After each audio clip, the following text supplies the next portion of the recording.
받을 것인가, 또 어떻게 우리의 삶에 녹여낼 것인가, 또 그것을 어떻게 살아내 갈 것인가 결단하고 또 그렇게 살기를 소망한다는 그 뜻을 가지고, 그 소망을 가지고 오늘 드려질 예배 그 순서 하나를 놓고 함께 기도함으로 나아갑시다. 기도합니다.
예배 앞으로 나아가면서 함께 고백하겠습니다.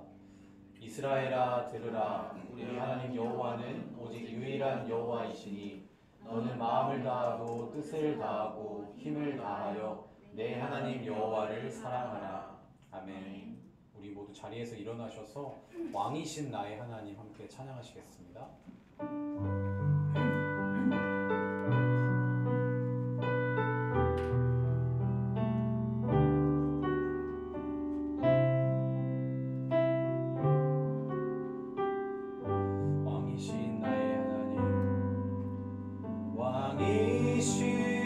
나의 하나님, 내가 주를 높이고 영원히 주의 이름을 송축하리이다.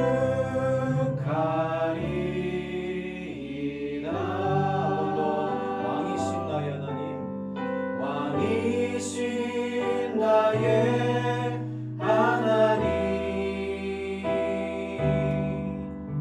내가 주를 높이고 영원히 주의 이름을 송축하리. 한 번만 더 볼까요? 왕이신 나의 하나님, 왕이신 나의 하나님, 내가 주를 높이고 내가 주를 높이고 영원히 주의 이름을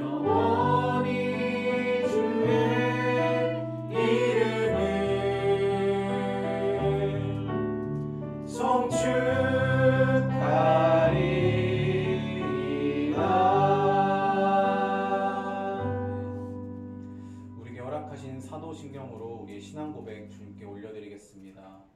나는 전능하신 아버지 하나님 천지의 창조주를 믿습니다. 나는 그의 유일하신 아들 우리 주 예수 그리스도를 믿습니다. 그는 성령으로 잉태되어 동정녀 마리아에게 태어나시고 본디오 빌라도에게 고난을 받아 십자가에 못 박혀 죽으시고 장사된 지 사흘 만에 죽은 자 가운데서 다시 살아나셨으며 하늘에 오르시어 전능하신 아버지 하나님 우편에 앉아 계시다가 거기로부터 살아있는 자와 죽은 자를 심판하러 오십니다. 나는 성령을 믿으며 거룩한 공교회와 성도의 교제와 죄를 용서받는 것과 몸의 부활과 영생을 믿습니다. 아멘. 네, 우리 자리에 앉겠습니다.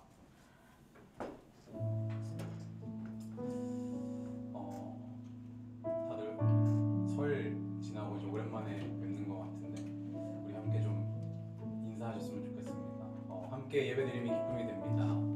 함께 예배드림이 기쁨이 됩니다. 네. 아주 오래된 게임이 하나 있습니다. 제가 어렸을 때 한 초등학교, 중학교 때 했던 게임 같아요. 롤러코스터 타이쿤이라는 게임이 있는데 해보신 분들 있을지 모르겠어요. 근데 이 게임은 놀이동산을 만드는 게임이에요.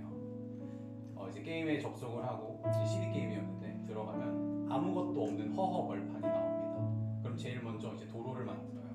도로를 만들고 식당도 만들고요. 뭐 놀이기구도 만들고요. 그러면서 이제 놀이공원을 오픈했을 때 사람들이 놀이공원으로 막 몰려 들어옵니다. 그러면서 그 사람들이 놀이공원에서 내가 만든 놀이공원을 어떻게 노나를 지켜보는 그런 게임이에요. 그런데 이 자유로운 공간이 사실 제가 어떠한 질서나 규칙을 정해놓지 않으면 순식간에 아수라장이 되거든요.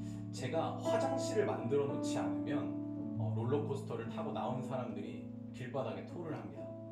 그리고 휴지통을 곳곳에 설치해 놓지 않으면 사람들이 음식점에서 뭔가를 먹고 땅바닥에다가 쓰레기를 막 버리고, 제가 또 신호등을 설치해 놓지 않으면 차들이 사람들이랑 이렇게 부딪혀서 교통사고가 나기도 해요.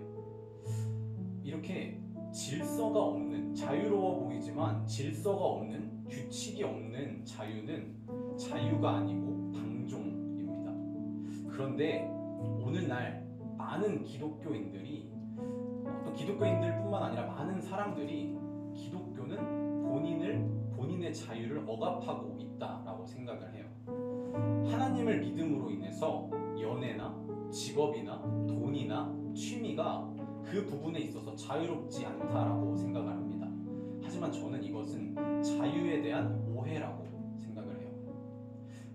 나를 향한 예수님의 사랑, 나를 향한 예수님의 십자가 사랑을 이해한다면 비록 그 당시에는 이게 자유가 아니라 억압 같다라고 생각할 수 있지만, 주께서 우리에게 필요한 것은 주시고 우리에게 불필요한 것은 걷어가시는 하나님이라는 사실을 믿게 된다면 그것이 방종이 아니라 자유를 주기 위함이었음을 믿기 소망합니다. 그래서 우리가 이렇게 좀 고백하셨으면 좋겠어요. 하나님을 사랑합시다. 그리고 자유합시다. 우리 고백해볼까요?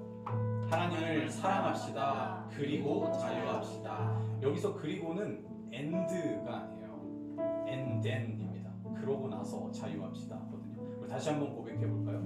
하나님을 사랑합시다. 그리고 자유합시다. 하나님을 사랑합시다. 그리고 자유합시다. 아멘. 우리 함께 찬양하며 나아갑시다.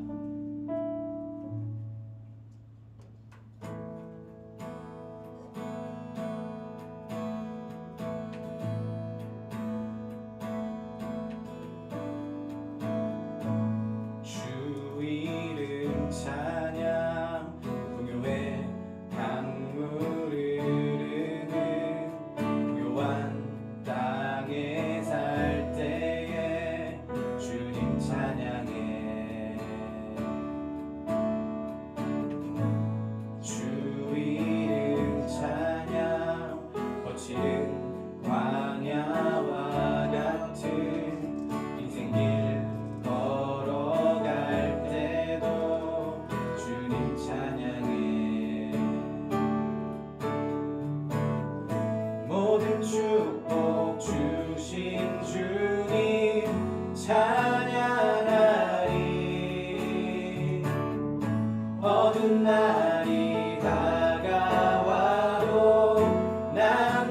외치리 주의 이름을 찬양해 주의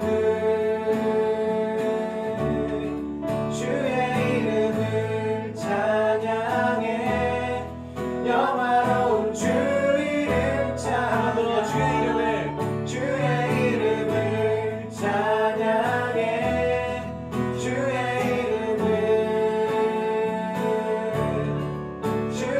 이름을 찬양해 영화로운 주 이름 찬양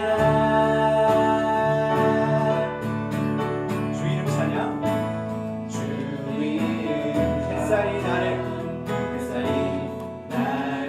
비추고 아무리 새롭게 될 때 주님 찬양해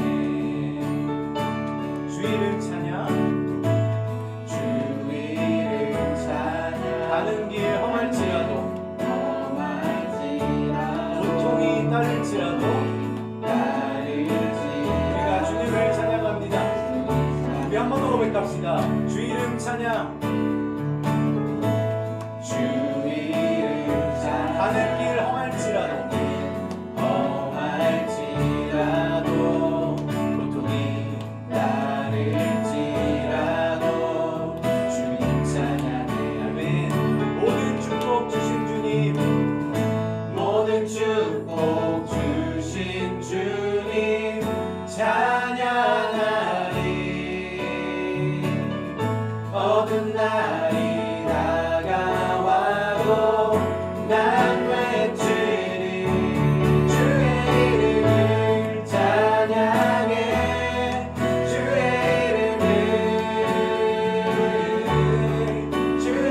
이름을 찬양해 영화로운 주 이름 찬양 주의 이름을 찬양해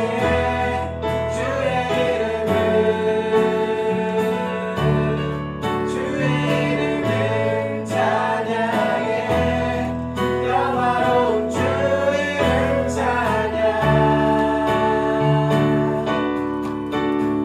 주님은 주시며 주님은 찾으시네 내 맘에 하는 말 주 찬양합니다 주님은 주시며 주님은 찾으시네 내 맘에 하는 말 주 찬양합니다 주님은 주시며 주님은 찾으시네 내 맘에 하는 말 주 찬양 You give and take away You give and take away You give and take 한 번 더 You give and take away You give and take away You give and 한 번 더 You give and take away You give and take away You give and take 마지막 내 맘에 하는 말 내 맘에 하는 말 주 찬양합니다 주의 이름을 찬양해 주의 이름을 찬양해 영화로운 주 이름 찬양 주의 이름을 찬양해 주의 이름을 찬양해 영화로운 주 이름 찬양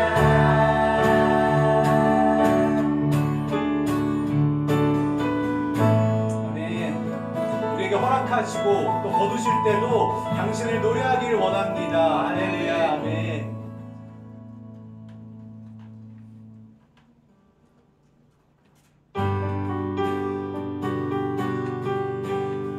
우리가 장차 가게 될 그 나라는 하나님의 질서 안에서 참 자유가 허락된 곳입니다. 사자와 어린 양이 같이 뛰놀 수 있는 그곳을 소망하며 함께 찬양합시다. 우리가 꿈꾸는 나라, 그곳은 우리의 고향. 손에 잡히지는 않아도 믿음으로 그곳을 원해. 그곳이 실존하기에 우리가 함께할 꿈을 꾸기에 아무것도 없는 자 같으나 모든 것을 가진 자로다. 한 번 더. 우리가 꿈꾸는 나라, 우리가 꿈꾸는 나라, 그곳은 우리의 고향. 손에 잡히지는 않아도 믿음으로 그곳을 원해. 그곳이 실존하기에 우리가 함께할 꿈을 꾸기에 아무것도 없는 자 같으나 모든 것을 가진 자로다.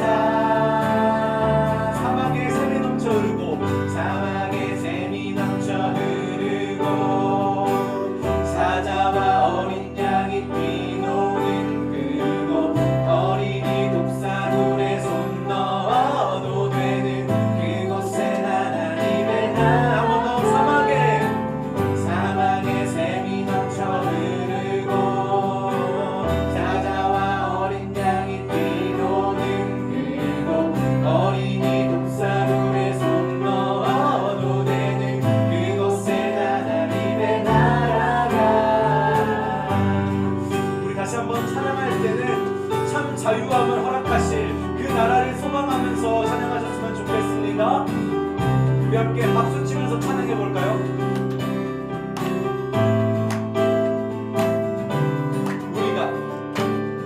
우리가 꿈꾸는 나라, 그곳은 우리의 고향. 손에 잡히지는 않아도 믿음으로 그곳을 보내. 그곳이 실존하기에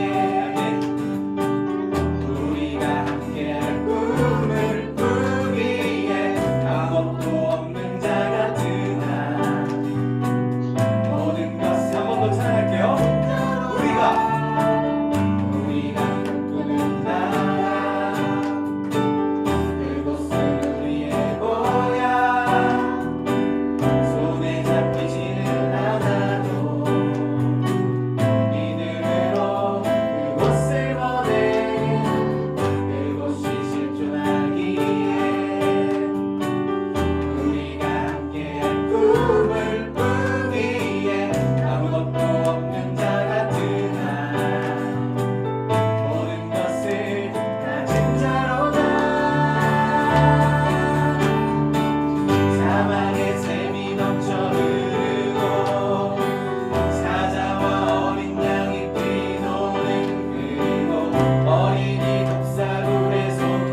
자유함이 없는 자 피난처가 되시는 성령님 계시네.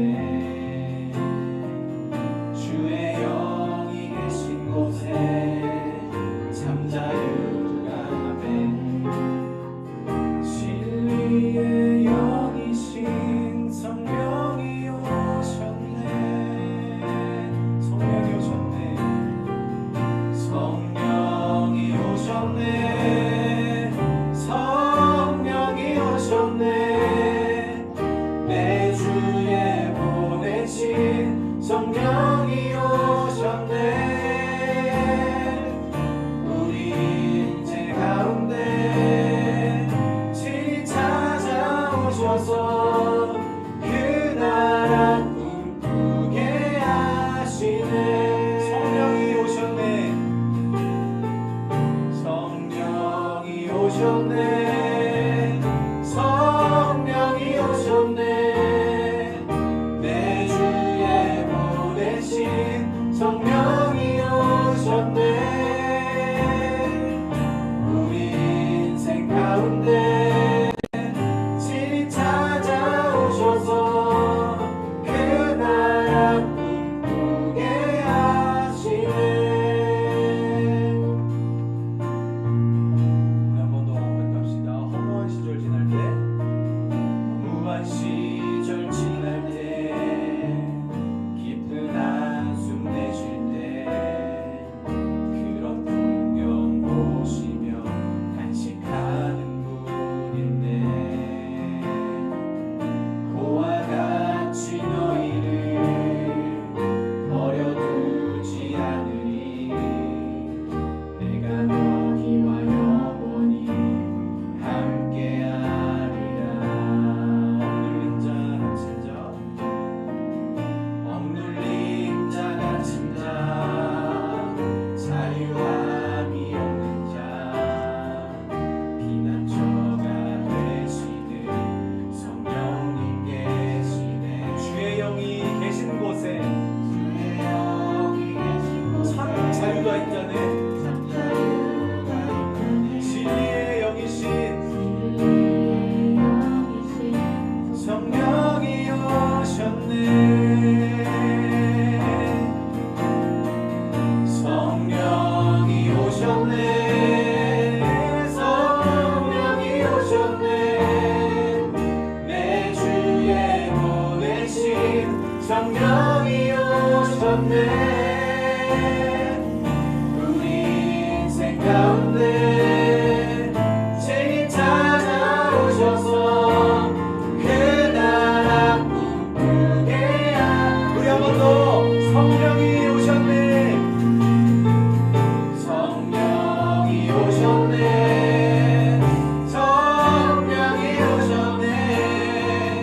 내 주에 보내신 성령이 오셨네. 우리 인생 가운데 친히 찾아오셔서 그 나라 꿈꾸게 하시네. 우리를 통해 우리를 통해 우리를 통해 한 번 더. 우리를 통해 우리를 통해 우리를 통해 이 나라 세우시리라. 이 나라 세우시리라. 어두운 밤 지나고 동트는 날 환한 빛 보아라. 저리 주 예수의 나라. 주 예수의 나라 이 땅에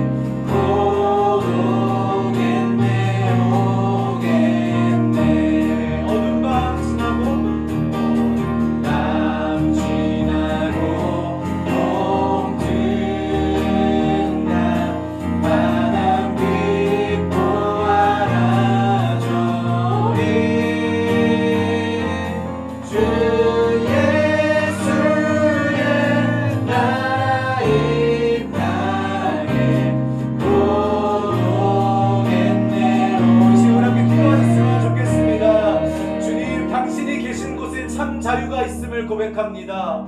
우리에게 임할 그 나라, 아니 우리에게 임한 그 나라를 바라보며 이 땅 가운데 허락하신 제한된 자유가 사실은 그리스도의 십자가 사랑의 보호 안에 있었음을 믿을 수 있도록 인도하여 주시옵소서. 우리 함께 기도함으로 나아갑니다. 주님, 아버지, 우리는 자유함이라는 이름 앞에서 방종함과 자유함을 오해하고 납니다. 아버지, 자유하고 싶다라는 그 마음 때문에 아버지 성적인 타락과 물질적 타락과 너무나도 많은 그 방종함을 일삼고 있음을 주님 고백합니다. 하지만 주님, 우리가 주님께서 나를 향한 예수 십자가의 사랑을 온전히 이해하고 깨달을 때에 아버지, 지금은 이것이 오감인 것만 같고 아버지, 이것이 나를 제한하는 것만 같고 자유에서 멀어지는 것만 같다고 느껴지지만 사실은 그것이 우리를 보호하고 계신 하나님의 손길이었으며 참 자유가 무엇인지를 우리에게 인지하고자 노력하시는 아버지의 귀한 손길이었음을 고백합니다. 아버지, 우리가 참 자유를 누릴 수 있는 그곳, 사자와 어린 양이 뛰놀며 사막의 강이 넘쳐 흐르며 어린이가 독사물에 손을 넣어도 아버지 아무런 일이조차 발생하지 않는 그 하나님의 나라를 꿈꾸며 아버지, 그 나라를 우리가 기대하며 살기를 소망합니다. 어두운 밤이 지나고 동이 틀 때에 어두운 밤이 지나고 하나님께서 온전히 밝게 비치실 그 나라를 소망하며 살아갈 수 있는 우리 성도들, 아버지, 그런 세빈 교회 청년들 될 수 있도록 주님 인도하여 주옵소서.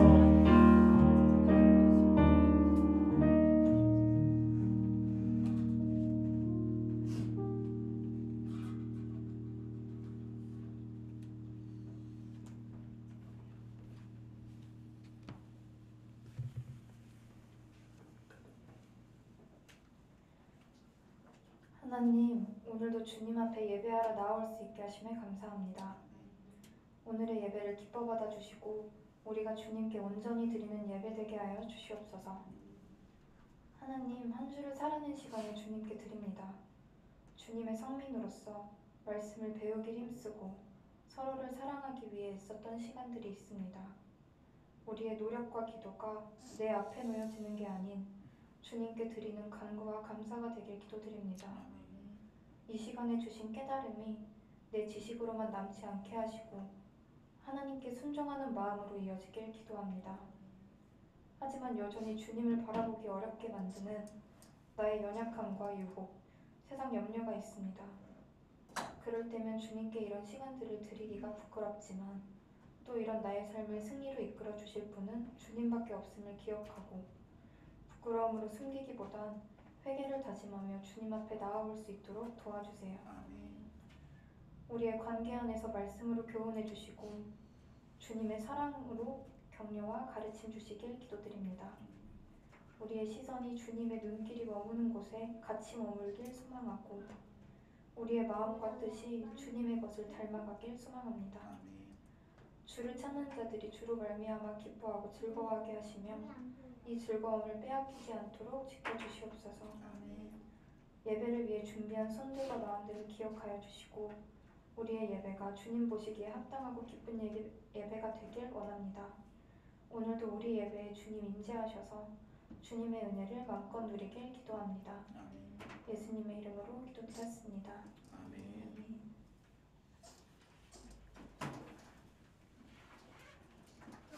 오늘의 말씀은 신명기 24장 1절에서 9절입니다.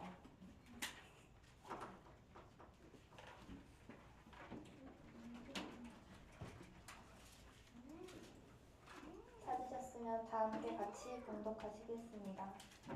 사람이 아내를 맞이하여 데려온 후에 그에게 수치되는 일이 있음을 발견하고 그를 기뻐하지 아니하며 이혼 증서를 써서 그의 손에 주고 그를 자기 집에서 내보낼 것이요 그 여자는 그의 집에서 나가서 다른 사람의 아내가 되려니와 그의 둘째 남편도 그를 미워하여 이혼 증서를 써서 그의 손에 주고 그를 자기 집에서 내보냈거나 또는 그를 아내로 맞이한 둘째 남편이 죽었다 하자 그 여자는 이미 몸을 더럽혔은즉 그를 내보낸 전 남편이 그를 다시 아내로 맞이하지 말지니 이 일은 여호와 앞에 가증한 것이라. 너는 내 하나님 여호와께서 내게 기업으로 주시는 땅을 범죄하게 하지 말지니라. 사람이 새로이 아내를 맞이하였으면 그를 군대로 내보내지 말 것이요 아무 징고도 그에게 맡기지 말 것이며 그는 1년 동안 한가하게 집에 있으면서 그가 맞이한 아내를 즐겁게 할지니라. 사람이 맷돌이나 그 밑짝을 전당 잡지 말지니 이는 그 생명을 전당 잡음이니라. 사람이 자기 형제 곧 이스라엘 자손 중 한 사람을 유인하여 종으로 삼거나 한 것이 발견되며 그 유인한 자를 죽일지니 이같이 하여 너희 중에서 악을 제할지니라. 너는 나병에 대하여 삼가서 레위 사람 제사장들이 너희에게 가르치는 대로 내가 힘써 다 지켜 행하되 너희는 내가 그들에게 명령한 대로 지켜 행하라. 너희는 애굽에서 나오는 길에서 내 하나님 여호와께서 미디안에게 행하신 일을 기억할지니라. 아멘.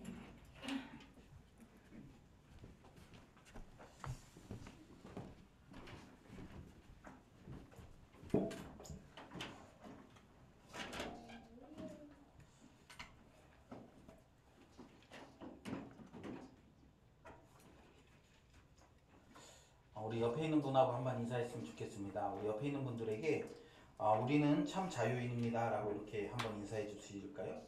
우리는 참 자유인입니다. 예, 우리 옆에 있는 분들에게 한 번 더 인사하는데 우리 그 참 자유를 누립시다 라고 인사했으면 좋겠습니다. 우리 그 참 자유를 누립시다. 예, 우리 지금 신명기 24장의 말씀입니다. 이제 신명기도 곧 끝나요. 예, 신명기도 곧 끝납니다. 여러분들 이 신명기의 말씀을 좀 잘 정리하셔서 우리가 이렇게 이 말씀을 구체적으로 어떻게 적용할 것인가 오늘 뭐 이야기를 좀 다루겠지만 그런 표준이 좀 되었으면 좋겠습니다. 신명기는 이제 하나님이 이스라엘 백성들에게 주기로 약속하신 그 약속의 땅에 들어가기 직전에 백성들에게 여기 이제 들어가면 우리가 어떻게 살아야 되는지를 이야기해 주는 책입니다.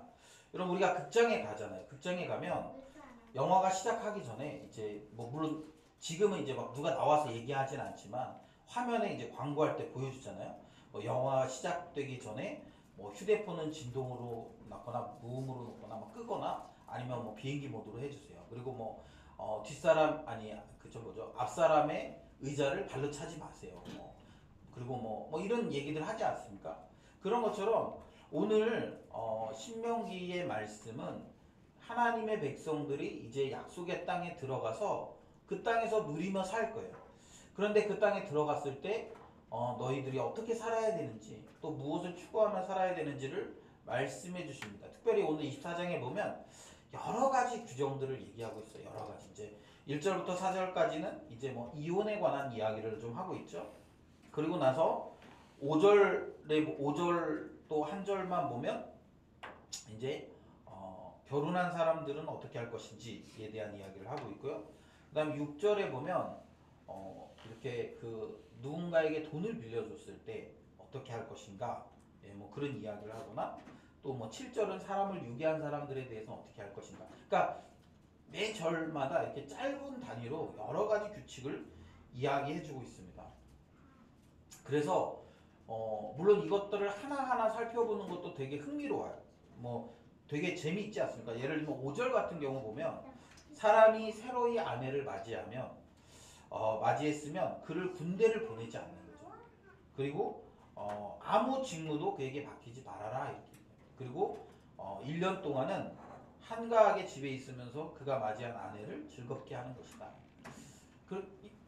이런 내용을 보면 사실은 뭐 예를 들면 이게 전쟁이면 하나님께서 말씀하신 전쟁일 거 아니에요. 그런데 그런 중요한 하나님의 나라를 세워가는 전쟁임에도 불구하고 결혼한 자에게는 그것을 맡기지 않는 거예요. 1년 동안. 왜 그렇게 하고 있는가? 뭐 다양한 우리 그 재미들이 있습니다. 이 본문을 보면. 그래서 여러분 뭐 이것을 우리가 지금 적용할 수는 없어요. 왜냐면 우리 뭐 지금 군대를 수시로 모집하지도 않고 그러나 여기 안에 어떤 원리들이 있는지를 좀 우리가 찾아봐야 됩니다. 그래서 실제적으로 우리가 그리스도인으로서 살아가면서 어떻게 우리가 그것을 성경 말씀을 우리에게 적용할 것인가를 고민해 봐야 돼요. 여러분 그 이스라엘 백성들에게는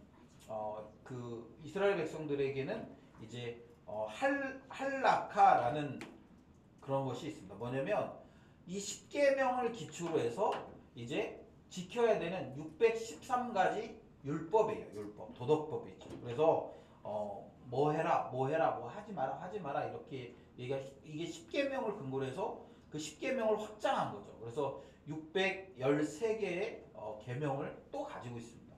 그리고 이제 이것이 신약에 가면 바리새인들이 이것을 굉장히 스트릭하게 적용시킴으로 인해서 많은 사람들이 그것을 이제 불편해하고 또 그것이 이제 예수님이 볼 때도 그것이 이제 불편하게 된 거죠. 왜냐하면 그것들을 잘 지키도록 요구하고 있어요. 그러니까 뭐 바리새인들이 막 일부러 그렇게 요구하는 게 아니라 그들의 생각에는 그것이 하나님의 말씀을 지키는 중요한 방식이라고 생각한 거죠. 그러나 뭐가 있어요? 그 안에 담겨져 있는 내재적인 의미는 잃어버린 거예요.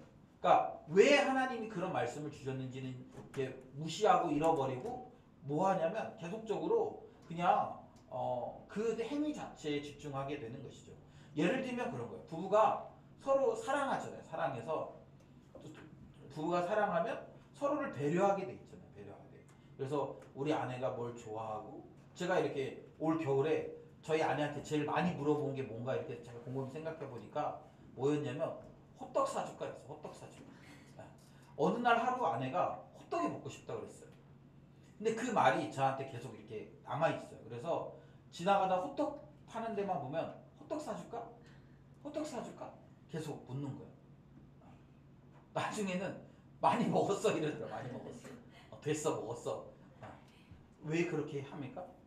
아내에 대한 사랑 때문에 그런 행위들을 하는 거 아니에요.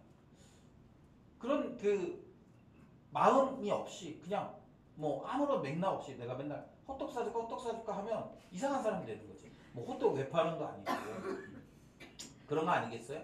그러니까 여러분 행위는 그 행위 안에 의도와 목적을 담고 있어야 된다라는 거예요. 그러니까 우리가 성경에서 얘기하는 그 행동들을 하는 것 중요하죠. 그 말씀을 지키는 것 중요해요. 성경 읽어야 돼요. 그래서 읽는 것 중요합니다. 그리고 성경을 쓰는 것도 중요하고요. 또 성경을 뭐 이렇게 묵상하는 것도 중요해요. 근데 중요한 건 무엇입니까? 왜 우리가 그런 행위를 하는 거예요? 그냥 그 행위 자체가 의미가 있습니까? 그 행위를 통해서 하나님의 마음을 알고 하나님과 교제하기를 원하는 거 아니에요. 요즘에 우리 단톡방에 뭐 가끔 이렇게 누가 이렇게 큐티한 것도 올리고 필사한 것도 올리고 이렇게 나눔을 하잖아요. 너무 귀해요. 저는 이렇게 그것들을 이렇게 제가 이렇게 꼼꼼히 이렇게 좀 보는 편이거든요. 뭘 느꼈는지 뭐 또 뭘 생각했는지를 좀 알고 싶어서 제가 꼼꼼히 보는데 그러면서 되게 이렇게 감동이 있을 때가 있어요. 뭐냐면 그 안에서 그러니까 그걸 했다라는 행위보다 그 안에서 하나님이 오늘 내게 주신 의미가 보고 이 말씀을 통해서 내가 어떻게 살아가야 되는지를 고민하고 갈등하고 또 잘 안 되지만 노력하는 그런 모습들을 보면서 감동하는 거죠. 여러분 우리가 신앙생활 하는 데 있었어요. 여러분 행위도 되게 중요해요. 오늘 주일날 예배하러 나왔잖아요. 찬양을 우리가 했습니다. 기도도 했어요. 말씀도 들어요. 되게 중요한 행위입니다. 그런데 여러분 이 행위가 어떤 목적과 의도가 없이 이 행위 자체에만 집중하면 큰 의미가 없어지는 거예요. 왜 여러분 예배하러 왔어요? 이 예배를 통해서 여러분이 얻고자 하는 것이 무엇입니까? 이 예배를 통해서 여러분이 누리려고 하는 것은 무엇입니까? 분명하게 우리는 이 예배를 통해서 어떤 목적과 의도를 가지고 이 예배로 나아가야 된다는 것이죠. 그게 없으면 우리의 예배는 그냥 화석 같은 거예요. 그냥 시간 되면 땡 하고 왔어. 그래가지고 예배 딱 드리고 땡 하면 끝나고 가. 그리고 집에 갔어. 그럼 집에 갔을 때 내가 오늘 예배에 갔을 때 의도와 목적이 있었으니까 그 의도와 목적이 이행됐는지를 체크해 봐야 될 거 아니에요. 여러분 혹시 뭐 여러분이 예배에 온 의도가 나는 주일마다 개봉동에 가야 돼. 이게 내 의도와 목적이야. 그런 거면 위험하지 않습니까? 아니면 목사님한테 얼굴을 찍고 왔어. 목사님이 이렇게 하면 나 이렇게 신앙생활 잘하고 있는 것 같아서 따로 부르지 않을 거야. 뭐 여러분들 그런 것 때문에 옵니까? 그런 거 아니죠. 직장에서는 그런 게 가능해요. 일 안 하고 딴 생각하면서 컴퓨터 치는 생각하면 저 사람 일하는구나 생각해 줄 수 있어요. 왜 회사는 뭐 그 시간 때우면 뭐 물론 그게 다는 아니지만 그래도 시간 때우는 게 의미가 있잖아요. 그런데 여러분 예배 여러분 시간 때운다고 여기서 뭐 물론 예전에 우리가 달란트를 작년에 줬어요. 근데 올해 달란트도 안 주잖아요. 무슨 의미가 있습니까? 분명하게 목적과 의도가 필요해요. 여러분 오늘 우리 읽은 본문도 분명하게 목적과 의도가 있다라는 거죠. 1절부터 4절을 우리가 먼저 보면 이제 이 1절부터 4절은 이제 이혼과 재혼에 관한 이야기입니다. 근데 여러분 성경에서 이혼을 오늘 본문에 보면 허용하고 있는 것 같잖아요. 그죠? 그런데 여러분 성경에 가장 기본적인 결혼에 대한 전제는 뭘까요? 이혼이 가능합니까? 성경의 가장 기본적인 전제는 이혼은 불가능인 거예요. 이혼이 가능한 경우가 있습니다. 누군가 외도하면 가능해요. 그 말은 뭐냐면 성경에서는 결혼을 중요한 결혼의 가치를 그 혼인신고 이렇게 보지 않는다 그랬잖아요. 아니 결혼식 이런 걸로 보지 않는다 그랬잖아요. 남자가 여자가 합하여 한 몸이 되면 그게 결혼이잖아요. 그런데 외도는 이미 그 외도한 사람이 다른 사람과 합하여 한 몸 된 거기 때문에 이미 다시 결혼한 걸로 보기 때문에 그거는 가능합니다. 그러나 근본적으로 이혼이 불가능한 거죠. 그런데 오늘 본문을 보면 이혼이 가능한 것처럼 이야기하고 있습니다. 이거는 여러분 이혼하냐 안 하냐 그 행위에 지금 집중되어 있는 게 아니에요. 그 당시에 이 성경이 쓰여지고 있는 당시에 이방 민족들에게 여성은 어떤 존재였을까요? 계속 강조하지만 그 당시에는 여성의 인권 같은 게 거의 없었어요. 그래서 만약에 어떤 사람이 아내를 데려왔는데 마음에 들지 않으면 어떻게 합니까? 그냥 버리는 거예요. 마음에 들지 않으면. 여러분 우리가 성경에 보면 야곱이 라헬을 사랑했잖아요. 그죠? 라헬을 사랑해서 그를 위해서 일을 했는데 삼촌이 야곱을 속여가지고 레아를 그 언니를 아내로 주지 않습니까? 그리고 나서 이제 다시 항의하니까 동생도 아내로 줬어요. 그런데 어떤 일이 일어납니까? 야곱은 라헬을 사랑하기 때문에 라헬하고만 함께 시간을 보내고 라헬만 사랑해 주는 거예요. 그러니까 어떻게 되는 거예요? 레아는 방치되는 거예요. 결혼은 이미 한 상태인데 결혼한 상태인데 남편에게 사랑을 받지 못해서 방치되어 있는 상태. 물론 야곱이 나쁜 사람이 아니어서 이 여자를 막 버리거나 그렇진 않지만 그런데 자기 집에 두지만 거들떠 보지도 않는 거예요. 그래서 나중에 성경 본문에 보면 이제 레아가 자기 아들이 가져온 합한 채를 주고 그 남편과의 그 잠자리를 막 이렇게 그걸로 사고 막 이런 장면들을 우리가 보여주지 않습니까? 여러분 이게 굉장히 여성으로서 굉장히 비참한 사건이에요 사실은. 그런데 그나마 레아는 괜찮은 편인 거예요. 왜? 그래도 먹고 입고 이런 것들을 주잖아. 그리고 가끔 이렇게 막 그 동생과 무슨 딜을 해야 되지만 남편과 잠자리도 할 수 있는 기회도 주잖아. 그런데 여러분 그 당시 보통의 이방 민족의 같은 경우는 어떻습니까? 자기가 원해서 결혼을 했는데 이 여자가 마음에 들지 않으면 어떻게 하냐면 버리거나 팔아버리는 거예요. 그러니까 그렇게 하면 그 여인은 아무것도 할 수 없는 비참한 존재가 되는 거예요. 그래서 어떻게 합니까? 비참한 존재가 되니까 차라리 이혼 증서를 써줘서 그 여인이 다른 사람에게 결혼을 할 수 있도록 해주라는 거예요. 이게 그 버림받은 여인, 버림받을 수 있는 가능성이 있는 여인을 보호하기 위한 방식이 그런 거죠. 그런데 이게 좀 극단적인 얘기네요. 근데 이 3절에 보면 그 여자가 이렇게 이혼을 해서 이제 다시 재혼을 했는데 두 번째 남편도 또 그 여인을 싫어하거나 아니면 죽었다 하자 이렇게. 그러니까 이건 가정이겠죠. 지금 이렇게 아마 실제 그런 사건이라기보다는 가정으로 그런 일이 일어났다고 했을 때, 그러니까 이제 그런 거죠. 예를 들면 첫 번째 남편이 있는데 이 여인을 버렸어요. 이혼 증서를 써줘서 버려서 다른 남자하고 결혼을 했습니다. 그랬는데 그 남편하고 이혼하거나 죽었어. 근데 이렇게 그리고 나서 이렇게 약간 후회할 수 있잖아. 내가 이렇게 버렸는데 나중에 보니까 괜찮네. 그래가지고 그 두 번째 이혼을 했거나 아니면 이제 남편이 죽었을 때 첫 번째 남편이 이 여자를 다시 데려오려고 하면 안 된다라는 거예요. 4절에 보면 그 여자는 이미 몸이 더럽혔은즉 그를 내보낸 전 남편이 그를 다시 아내로 맞이하지 마라 이렇게 얘기하는 거예요. 그러니까 이게 뭐 더럽혔다 이런 표현을 쓰니까 그런데 그러니까 다른 사람하고 이미 결혼했는데 그 결혼 관계가 끝났다고 해서 다시 데려오지 말라는 거예요.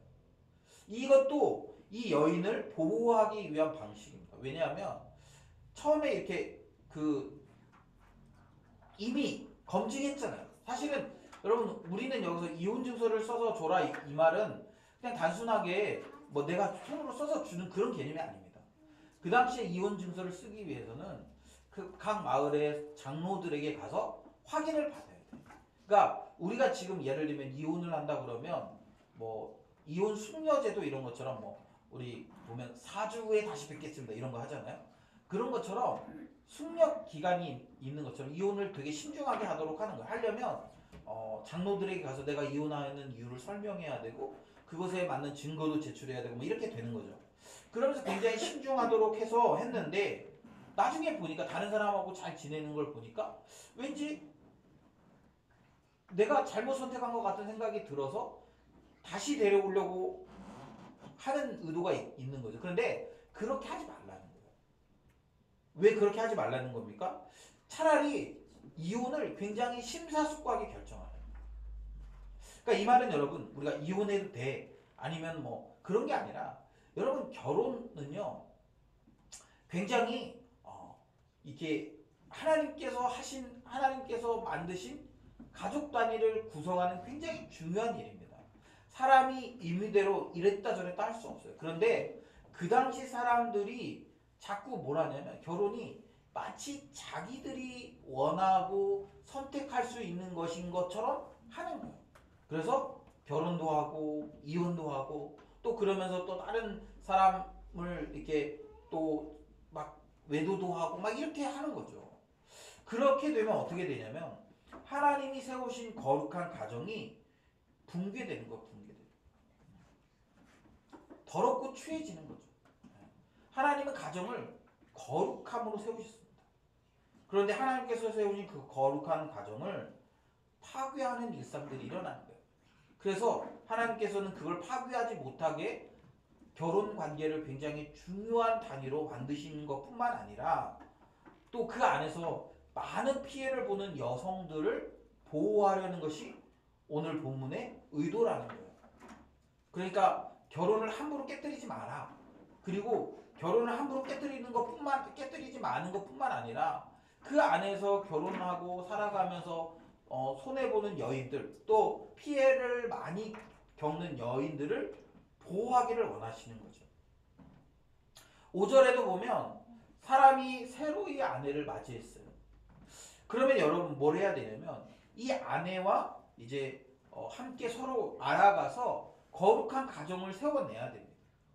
그것이 군대를 가는 것만큼 그리고 그가 어떤 중요한 역할을 맡는 것 못지않게 굉장히 중요한 이름을 지금 얘기해 주는 거예요. 왜 그렇습니까? 하나님 나라의 가장 기초적인 단위가 가정이에요. 가정이 건강해야 그래야 하나님 나라가 건강하게 세워집니다.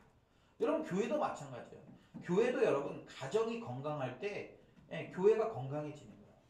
예를 들면 이렇게 부부가 뭐 이렇게 교회 안에 있는데 예를 들면 한 사람은 열심히 주님의 몸된 교회를 섬기기 원하는데 한 사람은 별로 이렇게 잘 열심히 섬기고 싶지 않아.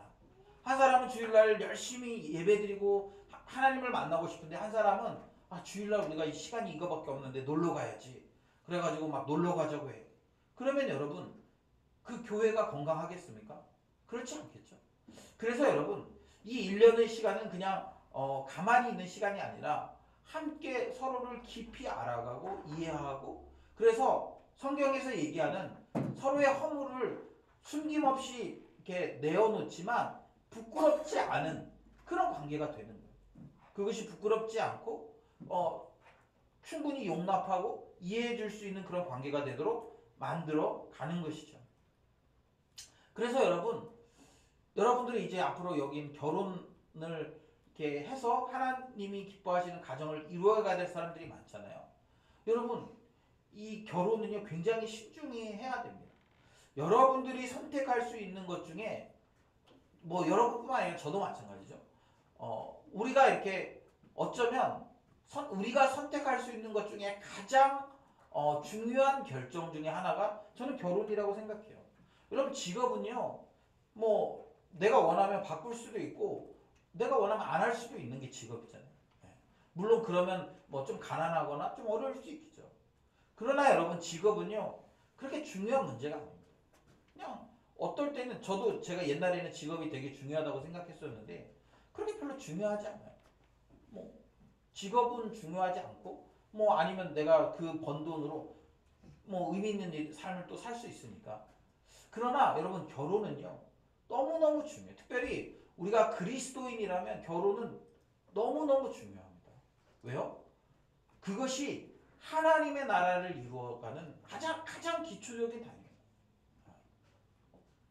이 가정이 건강하지 않으면요 자녀들도 건강하지 않아요.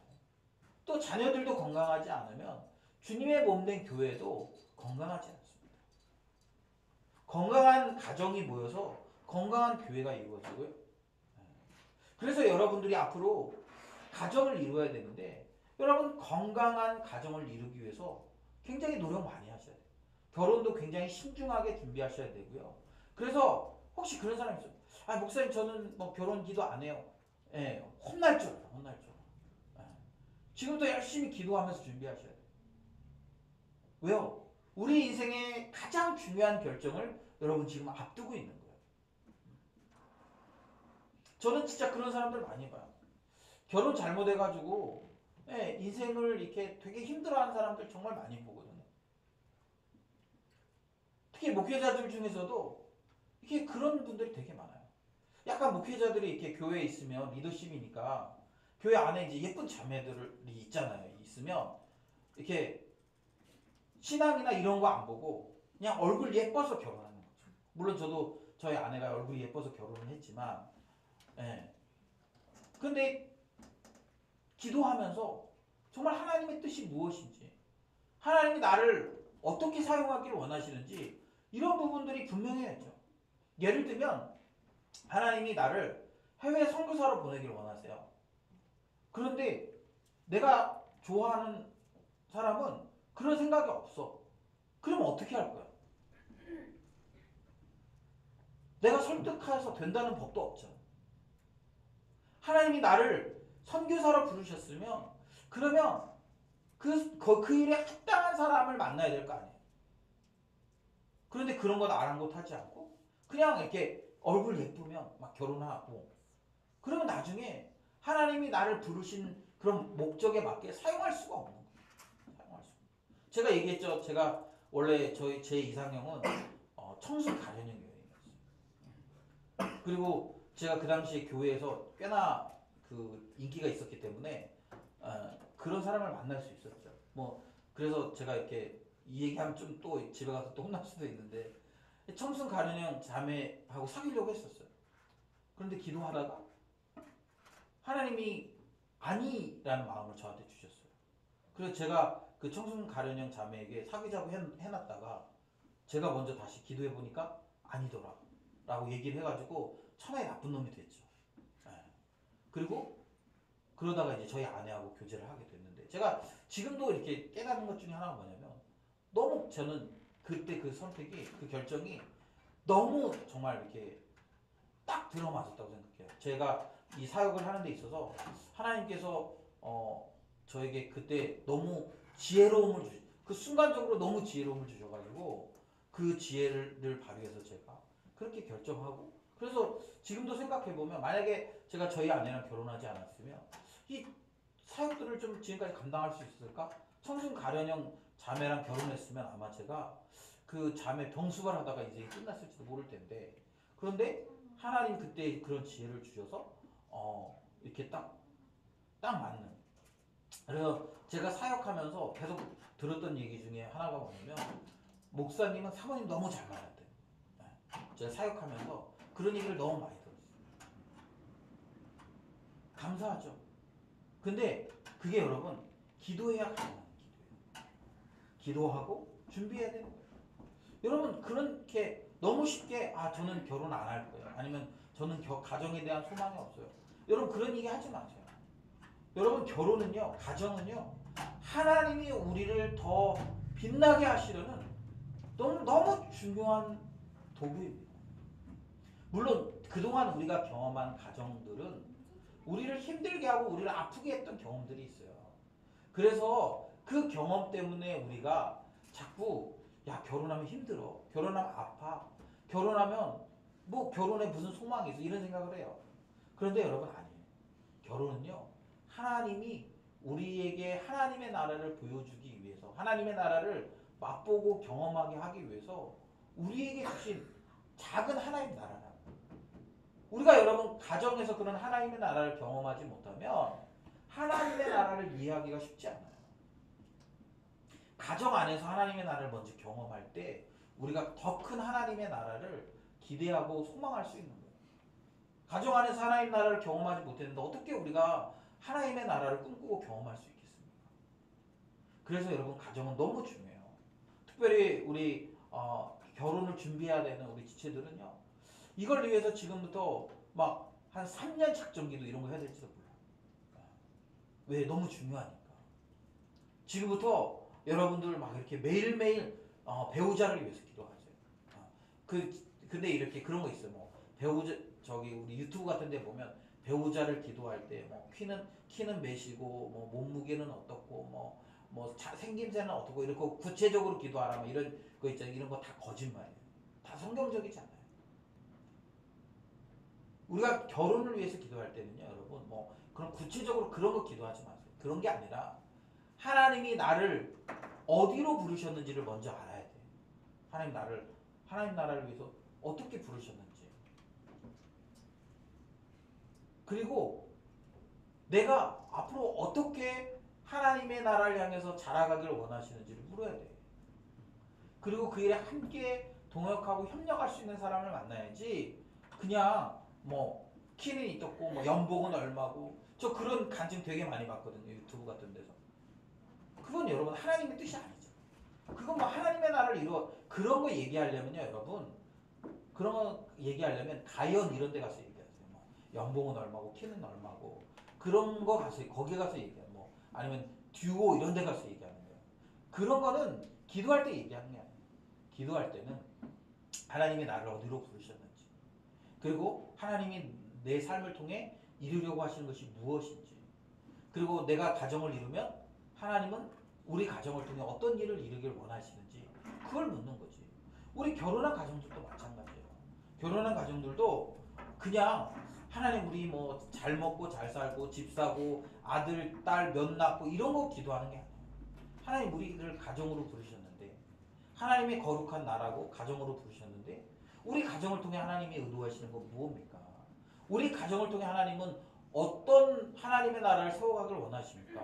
그걸 물어봐야지. 그걸 그냥 하나님 우리 몇 평 집 사고 또 뭐 우리 자녀들은 뭐 어디 학교 가고 뭐 어떻게 하고 그런 거 물어보고 그런 거 되게 해달라고 기도하는 것은 하나님의 뜻이 아니에요. 하나님의 뜻은 하나님이 우리를 가정으로 부르셨을 때 우리의 가정을 통해서 하나님이 이루시려고 하는 분명한 뜻과 계획이 있다는 거예요. 그걸 물어야지. 그런 가정들이 건강해야 여러분 교회가 건강해지고 또 하나님의 나라가 건강해지는 거예요. 저도 저희 가정 자체는 되게 제가 자란 가정 백그라운드는 되게 연약하고 아픈 공동체예요. 그런데 하나님께서 저를 통해 이루시는 가정을 통해서는 저는 하나님의 나라를 이루어가고 계시다고 저는 믿어요. 그리고 저는 그 결혼해서 가정생활하면서 물론 힘들고 어려울 때가 있죠. 그러나 그 안에서 하나님께서 계속 빚어가고 이루어 가시는 것들을 봅니다. 저는 여러분들이 그런 기대와 소망을 가지셔야 된다고 생각해요. 그동안 내가 경험한 가정, 내가 그동안 경험한 결혼은 힘든 거였어. 뭐 어려운 거였어. 아픈 거였어. 네, 괜찮아요. 주님께서 가정을 원래 그렇게 세우지 않으셨어요. 주님께서 가정을 통해서 우리를 건강하게 세워가기를 원하고 계십니다. 예. 그래서 여러분들이 기대하셔야 돼요. 근데 중요한 건 그거예요. 내가 내 욕심을 따라 선택하면 또 망하는 거예요. 하나님의 의도가 뭔지, 하나님의 계획이 뭔지, 하나님의 나를 통해 하나님이 이루시려는 그런 하나님의 계획은 무엇인지 그런 것들을 알고 그것에 맞는 그런 배우자를 만나는 거죠. 그럴 때 하나님께서 우리 가정을 통해서 하나님의 거룩한 나라를 세워 가실 것입니다. 그리고 나서 쭉 이제 계속적으로 이제 설명하는 거예요. 계속적으로 이렇게 설명해요. 그런데 우리가 이런 얘기를 들으면 마음이 어려워질 때가 있어요. 뭐냐면 뭐 예를 들면 6절에 보면 사람이 맷돌이나 그 윗짝을 전당 잡지 말지니 이는 그 생명을 전담 잡음이라. 그러니까 뭐냐면 누군가의 돈을 우리가 뭐 빌려줬거나 뭐 할 때 빌려주거나 빌려줬어요 이미. 그런데 그 사람에게 이제 그 저거를 전당을 잡으려고 보니까 뭐 가난한 집에 뭐 전당 잡을 게 뭐가 있겠어요. 그래서 가 보니까 맷돌이 있는 거예요. 그래서 그런데 그 맷돌은 뭐 하는 거예요? 전당 잡지 말라는 거죠. 왜 그렇습니까? 그것마저 가져가면 정말 먹고 살 수 없어요. 이미 빌려줬거나 빌려주려고 합니다. 그런데 전당 잡을 게 없어요. 이 말은 뭐냐면 내 돈을 잃어버릴 수도 있어요. 잃어버릴 수도 있습니다. 그런데 그럼에도 불구하고 전당 잡지 말라는 거예요. 손해보는 거죠. 8절에도 보면 이런 내용이 있습니다. 나병에 대해서도 얘기해요. 지금이야 여러분 우리가 이 전염병 이런 것에 대해서 인식이 뭐 저기 하지만 그 당시에는 뭐 그런 인식이 별로 없죠. 그래서 어떻게 하냐면 성 밖으로 격리시켜 버리는 거예요. 성 밖으로 격리시켜. 그런데 여러분 성 밖으로 격리되는 사람은 그게 좋을까요? 싫을까요? 굉장히 불편하고 싫겠죠. 그럼에도 불구하고 어떻게 하라는 거예요? 그렇게 하는 거예요. 10절에도 보면 내 이웃에게 무엇을 구워줄 때에는 우리 오늘 읽진 않았지만 계속 그런 내용들이에요.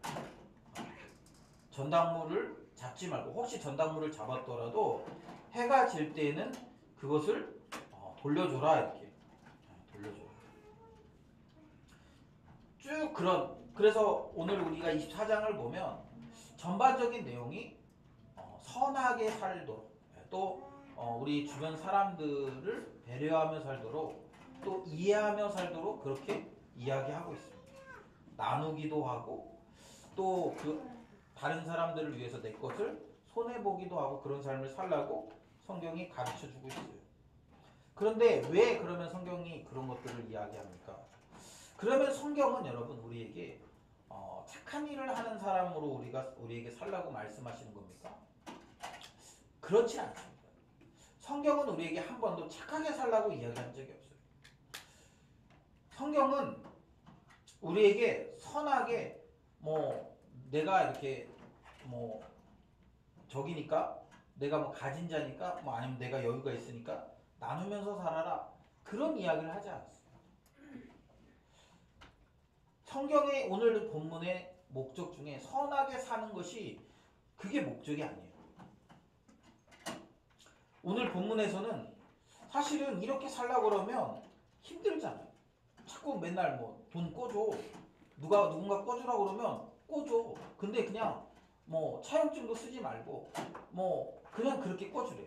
그리고 담보도 잡지 말라는 거지. 되게 불편하잖아요. 그렇지 않습니까?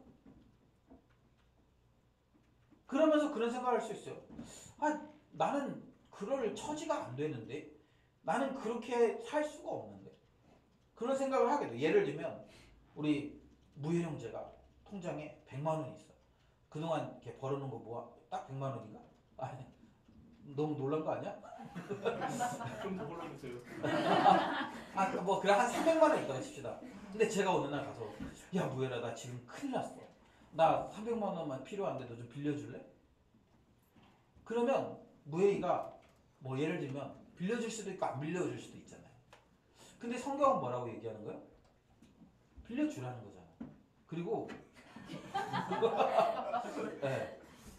빌려줄 때 담보도 잡으면 안 돼. 이자도 받으면 안 돼. 또 그걸 뭐 재촉하거나 언제 받을지도 몰라. 얼마나 불안하고 두려운 인생입니까? 성경은 왜 그렇게 우리에게 살라고 하는 거예요? 그렇게 살고 싶지 않잖아요. 그런데 오늘 그 24장에서 이렇게 주목해야 될 이야기가 있습니다. 18절에 보면 이런 내용이 있어요. 18절 우리 같이 한번 볼까요? 18절에 보면 우리 같이 읽습니다. 시작. 너는 애굽에서 종되었던 일과 내 하나님 여호와께서 너를 거기서 속량하신 것을 기억하라. 이러므로 내가 내게 이 일을 행하여 명하노라. 아멘. 또 22절도 우리 함께 볼까요? 22절 같이 읽습니다. 시작. 너는 애굽 땅에서 종되었던 것을 기억하라. 이러므로 내가 내게 이 일을 행하라 명령하노라. 아멘.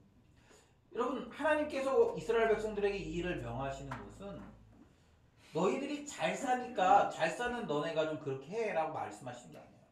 우리 소위 말하는 노블리스 오블리제 맞나요? 네, 맞죠? 네. 그것이 아니에요. 가진 자가 없는 자들을 위해서 자비를 베푸는 게 아니에요. 성경은 뭐라고 얘기하고 있냐면 너희들 다 똑같은 신세. 원래 너희들 다 애굽에서 종되었던 사람들인데 그런데 지금 그러면 너희들이 누리는 것들이 뭐냐면 다 은혜고 선물인 거예요. 혹시 누가 돈을 많이 벌었어도 다 출발점은 똑같은 거예요. 그 똑같은데 하나님께서 그들을 애굽에서부터 건져내 주셨습니다. 건져내 주셨고 거기서 속량하신 거예요. 여러분 이 말은 뭐냐면 속량이라는 것은 돈을 주고 값을 치르는 거예요. 이게 여러분 뭘 의미하냐면 애굽의 노예였잖아요. 여러분 노예를 해방시켜 주려면 어떻게 해야 됩니까? 그 노예에 맞는 돈을 줘야 해방이 되는 거예요. 그러니까 그 노예를 해방시키려면 내가 그 돈을 주고 노예를 사서 그리고 풀어줘야 되는 거예요. 그러니까 노예에 대한 값어치를 지불하는 거예요. 이걸 뭘 이야기합니까? 여러분 애굽에서 노예로 살던 이스라엘 백성들을 하나님이 돈 주고 사신 거라는 거예요. 그래서 그들을 꺼내 주셔가지고 자유인이 되게 해주신 거예요. 여러분 세상은요 착한 일을 뭐라고 얘기하냐면 너희가 누린 것만큼 너희가 이렇게 얻은 것만큼 너희가 뭐 잘 사니까 그러니까 좀 다른 사람에게 베풀어 이렇게 얘기해요. 그런데 성경은 그렇게 얘기하지 않습니다. 성경은 그렇게 얘기하는 게 아니라 너희도 종이었다라는 거예요. 너희도 종이었고 너희도 노예였다라는 거예요. 그런 상태에서 하나님이 그들을 값주고 풀어내 주셨어요. 그러니까 사실은 원래대로 치면 내가 노예였기 때문에 내가 열심히 일해서 얻은 것은 대부분 다 누구 거예요? 내 주인의 거예요 사실은. 그런데 주인이 그것을 내가 자유롭게 쓸 수 있도록 허락해 줬어요. 그러면서 뭐라고 얘기하는 거예요? 그러면서 혹시 네 주변에 여전히 힘들고 어려운 자들이 있으면 돕고 돌보고 보호하라는 거예요. 여러분 이게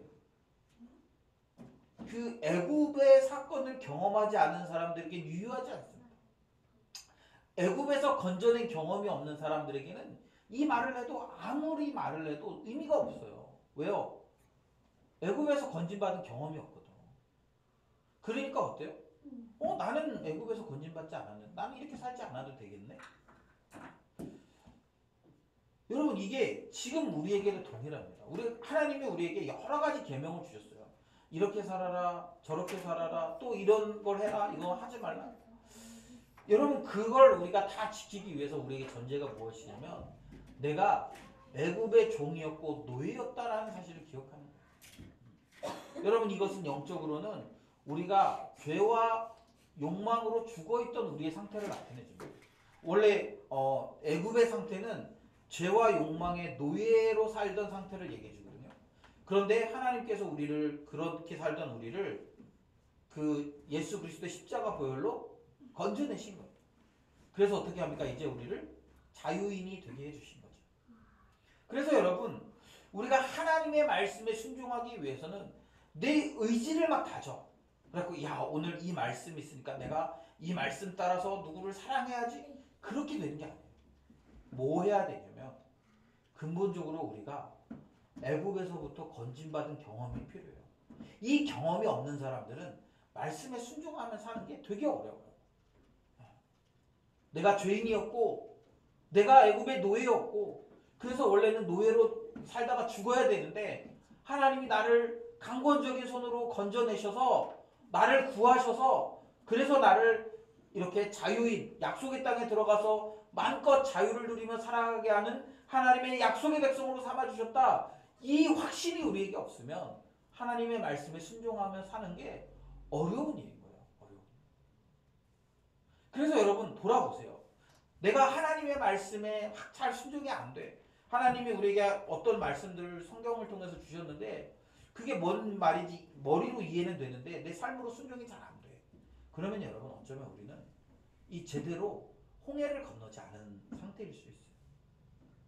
내 죄와 내 욕망과 그래서 애굽의 노예로 있던 내가 그 사실은 이 홍해를 건너야 이제 비로소 하나님의 백성으로 이렇게 부름받지 않습니까? 그래서 그걸 건너야 되는데 완전히 건너지 않아요. 그러니까 어때요? 여전히 내 생각과 내 가치와 내 욕망과 이런 것들이 가득한 거야. 그리고 그것 때문에 그거에 져서 자꾸 하나님 말씀대로 살지 못하는 거예요. 여러분 그러면 신앙생활 하면서 계속 신앙생활이 어렵고 힘든 일이에요. 제가 가끔 그런 얘기하죠. 저는 술 자체를 별로 좋아하지 않는 사람, 뭐 마시고 싶어 하지 않는 사람. 그러니까 저 같은 사람한테 누가 술 먹지 마세요 얘기 안 해도 저는 제가 안 먹어요. 뭐 신앙 때문에 아니 그런 거 아니에요. 그냥 저는 술을 원래 먹어보지 잘 안 했지만 별로 좋아하지 않아요. 저는 뭐 제가 안 좋아하는 거 잘 안 먹어요. 그래서 저한테 술 먹지 마라 이 얘기는 너무 쉬운 일이에요. 그런데 누군가 있잖아요. 술을 너무 좋아하는 사람한테 너무 좋아해. 막 이걸 마시고 싶고 막 즐기고 싶은데 그 사람한테 야 너 술 먹지 마. 그러면 안 돼. 그럼 얼마나 힘들겠어 그것 때문에. 막 여름에 막 땀 흘리고 나서 시원한 맥주 한 잔 마셔가지고 야 하면서 이렇게 해야 좀 직성이 풀리는데 그거 못하게 한다 그러면 얼마나 힘들겠어. 여러분 우리 신앙생활도 마찬가지예요. 나는 왜 내가 이걸 해야 되는지 잘 모르겠어. 그런데 자꾸 이렇게 하래. 뭐 하라는 게 많아. 그러면 그게 자꾸 우리를 얽어매는 그런 덫처럼 느껴지는 거예요. 그런데 내가 이걸 왜 해야 되는지도 알겠고 나한테 이렇게 하라고 한 분의 은혜가 너무 큰 것도 알고 내가 이렇게 살아야 정말 내가 참된 자유와 행복을 누리는 걸 알겠어. 그러면 시키지 않아도 할걸요. 시키지 않아도. 여러분 잘 생각해 보세요. 물고기가 물속에 있을 때 가장 행복한 겁니까? 아니면 물고기가 물 밖에 나올 때 행복한 겁니까? 물고기가 어항 안에 있는 물고기가 여기 너무 좁아. 왜 이렇게 좁아? 수영 조금 치려고 하면 나는 100m 막 이렇게 수영하고 싶은데 한 1m쯤 이렇게 수영하다 보면 자꾸 뭐에 부딪혀. 그래서 안 되겠어. 나 이제 밖에 뛰쳐나가야지. 그래갖고 뛰쳐나왔어. 여러분 그러면 어떻게 되죠? 죽는 거예요. 죽는 거야. 죽는 거예요.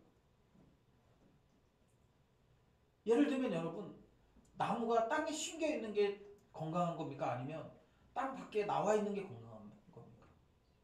나무는 땅에 심겨 있을 때 건강한 거 아니에요. 근데 나무가 왜 나는 맨날 여기 이 자리에만 있어야 돼? 내가 이 자리에 있으니까 막 새들이 와서 똥 싸고 불편해. 나 그래서 저쪽으로 옮겨야 되겠어. 그리고 스스로 땅을 박차고 나왔어요. 그러면 여러분 나무가 어떻게 될까요? 말라 죽는 거 아닙니까? 말라 죽는 거. 여러분 우리 그리스도인이 그런 거예요. 그리스도. 하나님 안에 있을 때 우리는 참된 자유가 있는 거예요. 우리가 하나님 밖에 있으면 우리 어떻게 됩니까? 그게 자유인 것 같아.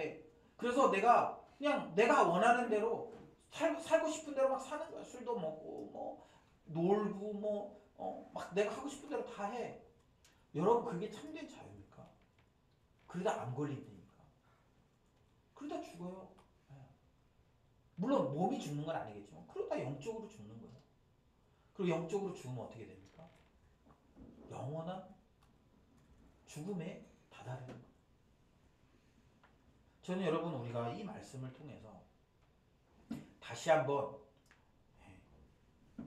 애굽에서 우리를 건져내신 하나님의 그 놀라운 은혜, 애굽에서 종되었던 우리를 건져내신 하나님의 그 속량하심, 그런 것들을 좀 기억했으면 좋겠습니다. 여러분 이제 우리 사순절이 시작됐어요. 우리는 한 40일 정도 예수 그리스도의 생애 그리고 그분이 하신 사역들을 우리가 묵상하면서 그러면서 우리가 예수님을 경험하게 될 것입니다. 저는 이때 예수님을 우리가 경험하면서 과연 나는 애굽에서부터 우리를 속량하기 위해서 십자가에서 피 흘리신 예수 그리스도, 우리 죄와 욕망으로부터 우리를 완전히 속량하시기 위해서 자신의 생명을 내어주신 예수 그리스도를 깊이 경험한 사람들인가? 아니면 경험한 척은 하지만 여전히 내 욕심과 욕망에 휘둘리며 살아가는 존재인가를 좀 돌아보셨으면 좋겠습니다.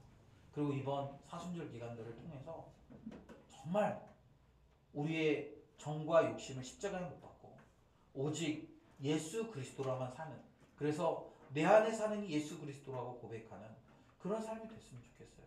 그리고 여러분 그것 때문에 우리가 선한 삶을 살았으면 좋겠어요. 자꾸 여러분 착한 사람 코스프레 하지 마세요. 기독교인들은 착한 사람 코스프레 하는 거 아니에요.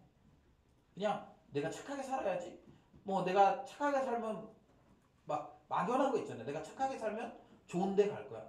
여러분 전혀 그렇지 않아요. 기독교의 생각과 전혀 다릅니다.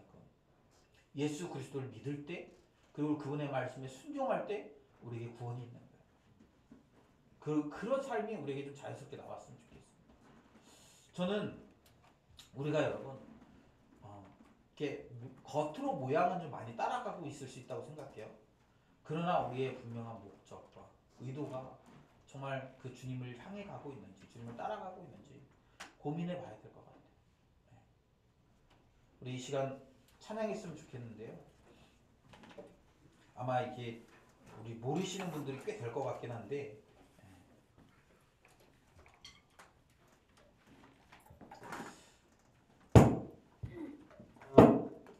우리가 하나님 말씀에 따라 살려고 하는 것은, 우리가 그래서 이웃을 사랑하고 다른 이들을 섬기려고 하는 이유는 그냥 이렇게 내가 더 많이 가졌기 때문에가 아니라 우리를 사랑하신 그분을 믿으며 또 우리가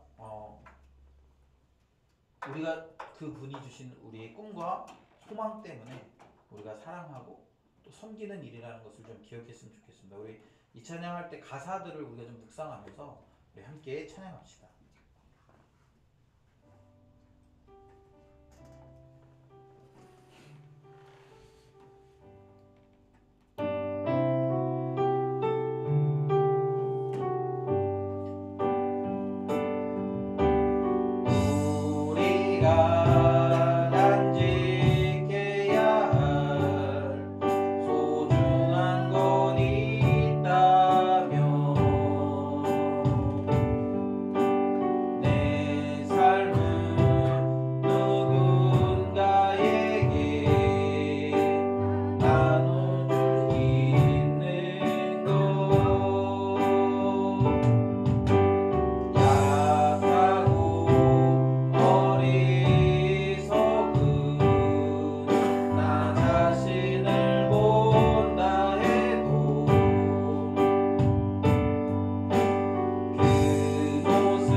성경은 끊임없이 우리들에게 다른 사람을 위해 누군가의 자리를 마련해 두라고 이야기하고 있습니다. 내가 여유가 있어서 내가 넉넉해서가 아니라 내가 그럴 만한 능력이 있어서가 아니라 그러니까 너의 남는 것을 나눠줘라가 아니라 성경은 내가 그런 존재였기 때문에 내가 그런 존재였다가 예수 그리스도의 속량함 때문에 자유인이 되었기 때문에 그 자유를 함께 나누고 그 자유를 통해서 다른 사람들을 섬겨주고 그리고 누군가에게 자리를 내어줘서 그도 그런 자유를 누리도록 해주도록 그렇게 이야기하고 있습니다. 그리고 그걸 통해서 하나님 나라가 확장되어감을 우리에게 가르쳐주고 있습니다. 여러분 지금 누구에게 여러분의 자리를 내어주고 있습니까? 여러분은 누구에게 여러분의 것을 나눠주고 있습니까? 혹시 그런 것 아예 없이 나만 위해 살고 있지는 않습니까? 그러면서 지금 나는 아무것도 없으니까라고 얘기하고 있지는 않습니까? 그거는 핑계라는 거죠. 뭐 우리가 더 뭔가를 많이 갖고 있어서가 아니라 우리가 그렇게 구원받은 존재이기 때문에 그렇게 살라는 거.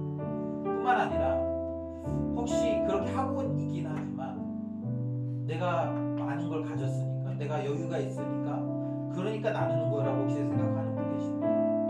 그러면 우리의 생각을 바꿔야 돼요. 내가 많아서가 아니라 하나님의 은혜를 내가 먼저 경험했기 때문에 우리가 그런 마음으로 하루하루를 좀 살아냈으면 좋겠습니다. 우리가 그렇게 살아냄으로 인해서 누군가에게 사랑을 나누어주고 사랑을 전해주는 그런 사람이 될 수 있게 해달라고. 그래서 내 바운더리 안에 누군가 들어와서 쉬고 사랑받고 은혜를 경험하고 그래서 예수 그리스도께 나아가는 그런 귀한 일들이 일어나게 해달라고. 우리 그런 삶을 살아가는 우리 귀한 성도들이 되게 해달라고 우리 시간에 같이 기도했으면 좋겠습니다. 기도합시다. 하나님 아버지 그렇습니다. 하나님의 사랑을 경험하고 하나님의 사랑받는 삶으로 살아가는 삶입니다.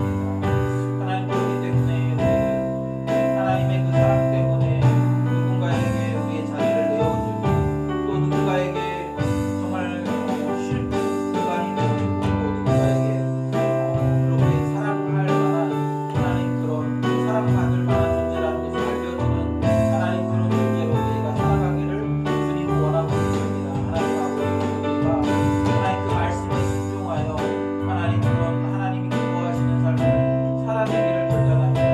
오늘도 그런 마음으로 예배하며 또 결단하는 우리 성도들의 삶을 기억하여 주시고 그렇게 우리가 살아내므로 말미암아 주님이 기뻐하시는 그 거룩한 하나님의 나라를 이루어가는 하나님 그런 성도의 삶이 되어질 수 있도록 하나님 도와주시고 인도하여 주시옵소서. 하나님 아버지 우리가 먼저 우리 애국으로부터 우리를 건져내신 하나님의 그 사랑이 깊이 경험되어지기를 원합니다. 그 사랑 앞에 감격하고 그 사랑 앞에 감사하며 그래서 하나님 아버지 기꺼이 내 삶을 내어주고 허비하여도 조금도 아깝지 않다라고 고백할 수 있는 거룩한 삶이 되어질 수 있도록 하나님 도와주시고 하나님 인도하여 주시옵소서. 오늘도 우리가 그런 하나님 그런 마음으로 주님을 예배했으며 하나님 우리의 삶이 그렇게 되어질 수 있도록 살아낼 수 있도록 하나님 인도하여 주옵소서.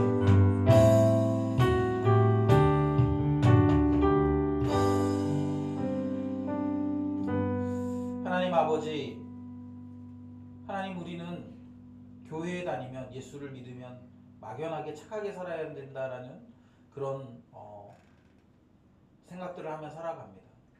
그러나 주님께서 우리에게 원하시는 삶은 막연하게 착한 삶이 아니라 우리가 애굽의 종된 삶으로부터 하나님의 속량하심으로 구원받은 백성임을 기억하며 그 은혜를 우리가 받은 은혜를 다른 사람들에게도 나누는 삶을 살기 원하심을 우리가 기억합니다.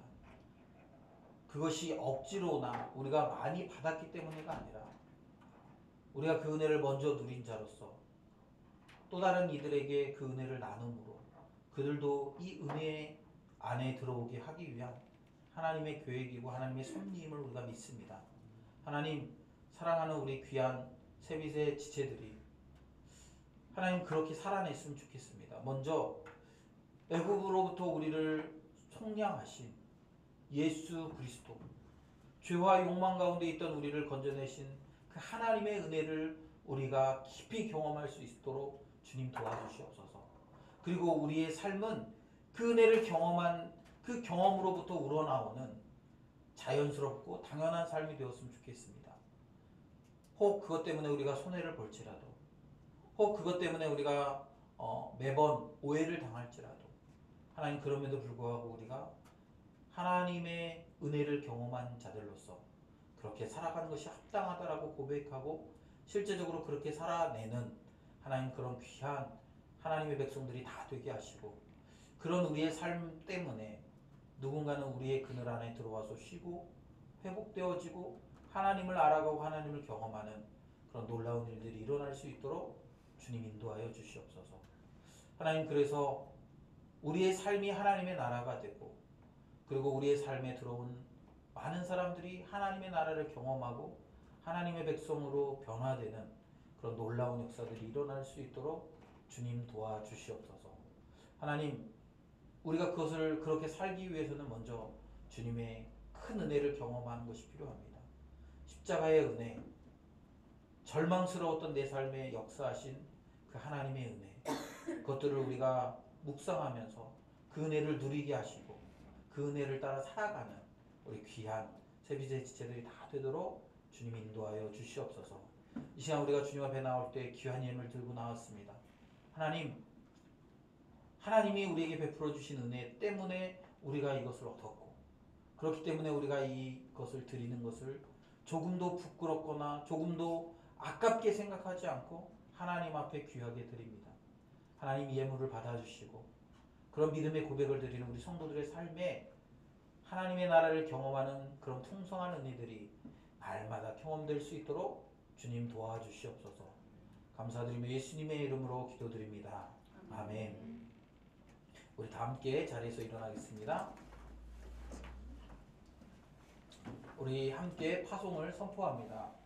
우리는 성부와 성자와 성령 삼위일체 하나님의 구원 사역을 통해 세워진 거룩한 공동체입니다. 우리는 이 땅에서 하나님의 나라를 세워나가야 할 빛과 소금입니다. 우리가 밟는 모든 땅 가운데 하나님의 영광이 드러날 것입니다. 우리가 이 땅의 소망입니다. 그리고 우리가 교회입니다. 기도하겠습니다.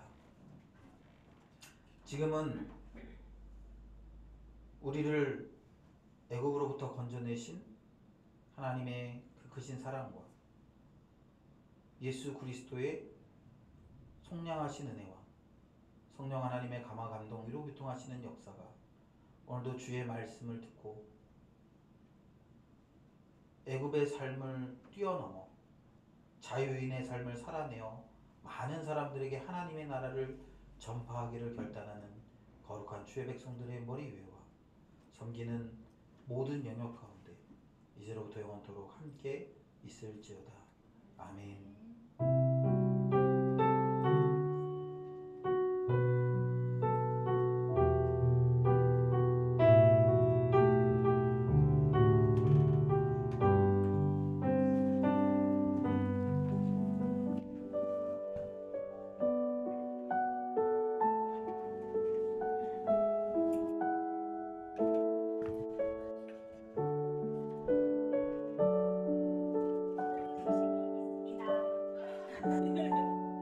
저희 사순절 아까 잠깐 말씀드렸듯이 사순절이 시작했고요. 우리 부활주일이 다가오는 그 전까지 사순절 여러 가지 방법들로 하셨으면 좋겠습니다. 그리고 저희 이번 주 금요기도회는 목사님이 출타하시는 어디가요?